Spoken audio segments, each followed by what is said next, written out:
Welcome to Merry Meet the Monster. I am Madame Ansa, and this is your daily dose of Merry Meet the Monster. Many Nordic countries have a tradition of Advent season TV and radio serials where they bring relevant holiday stories into the homes, hearths, and hearts of folks throughout the season. We'll do the same here, but for the cute and creepy cryptids of my Yuletide Monsters Advent calendar.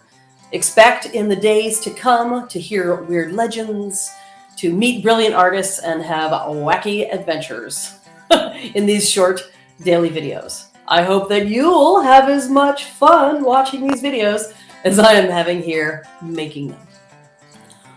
Now, before we jump in, I want to take a moment to acknowledge a few things. One, most of the monsters featured here come from European traditions and winter weather. Snow, Yule, and winter solstice, Christmas all bring their strong flavors to the hearty brew of this calendar. Therefore, it finds itself somewhat Eurocentric. The rest of the world also has excellent cryptids, legends, and traditions, and I do look forward to being able to explore those more in future projects. Two, if and when a region experiences winter depends on where on the planet it is. December in Tasmania is the beginning of the warm season. So, half the planet will actually be having its gentler weather during the period covered by this Advent calendar and this series of videos. I see you, more winter places, and I rather envy you. Now that being said, today we jump to our first cryptid. We jump to Iceland.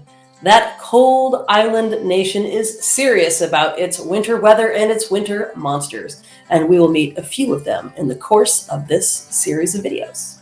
So let's go right to the biggest and the baddest of them all, the Icelandic Yule Cat. Those are whiskers. Perhaps known as the Yule Cat. I apologize in triplicate for my horrible mispronunciation of its amazing name. Now, this giant puss is a terror who peers in windows, and if it sees any children not wearing newly woven winter garments, it eats them. What? What is it with this mega murder floof and its obsession with what people are wearing? Seems a little strange, seems very judgy. Well, it's not merely a fatal fashion intervention. The cat's attitude reflects the social mores and the survival strategy of the society in that time and place. Iceland has a harsh climate and a small interdependent society. Everyone was needed in the before times to process wool into garments, and this terrifying feline cryptid was used as a prod for unmotivated children and other workers. So, from the fleece, here's a bit of loose wool. Once sheared from the sheep, the fibers need to be cleaned, sorted, twiddled into yarn, I believe that's the technical term, and woven into garments. All hands were needed. A bit of traditional poetry about this bad boy is, everyone knew he hunted men, for he did not care for mice.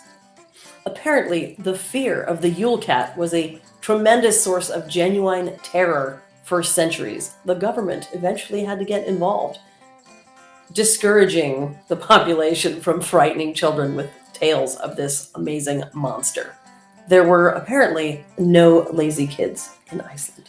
The performance artist Björk took that old classic poem and made a song too. I encourage you to look it up. In fact, the richness, weirdness, and darkness of Iceland's Yuletide monsters is so cool you may want to do a deep dive into that subject after this admittedly very quick video.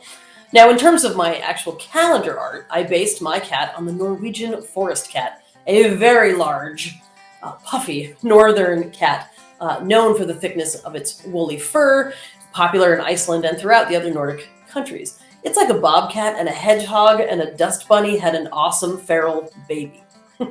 In my illustration, you may be able to see it towers over some traditional Icelandic houses. The roofs are notable for their steep slant, suited to heavy winter weather. I imagine in this moment depicted in the art that a very brave person decides to clamber on the roof and confront the almighty Puss of Doom. What happens next? Dun dun dun! Let me remind you also at this time that a portion of every calendar sale goes to the City Kitty Project here in RVA. That is a feral kitten rescue that I just love. They caught, fed, treated, and homed over 300 kittens in 2020 alone. Incredible work, giant hearts, and many hungry kittens. So thank you not only for supporting the work of live artists like myself, but also the good folks who help the kiddies. Thank you. I will see you again tomorrow for the next installment of Merry Meet the Monsters. That's today's installment of Merry Meet the Monster. Check back tomorrow for a peek into the lives and legends of our next Christmassy cryptid. Till then, be safe and keep it weird.